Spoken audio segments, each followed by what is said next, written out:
శివాలయంలో గనక ఈ 5 పూజలు ఎవరు చేస్తారో వాళ్ళకి జీవితంలోనే తిరుగుండదట. పునర్జన్మ కూడా ఉండదట.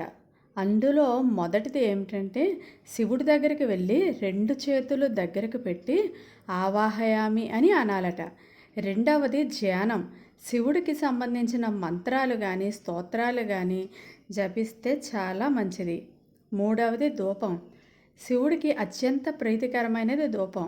మంచి వాసన వచ్చే సుగంధభరితమైన సాంబ్రాణిని వెలిగించాలట. తరువాత దీపం జ్ఞానాన్ని ప్రసాదిస్తుంది. దీపం జ్యోతి పరబ్రహ్మ అంటారు కదా. ఇక చివరిగా 5వది ప్రదక్షిణం. ప్రదక్షిణాలు చేయడం వల్ల మనం తెలిసి కానీ తెలియక కానీ చేసిన పాపకర్మలు తొలగిపోతాయట.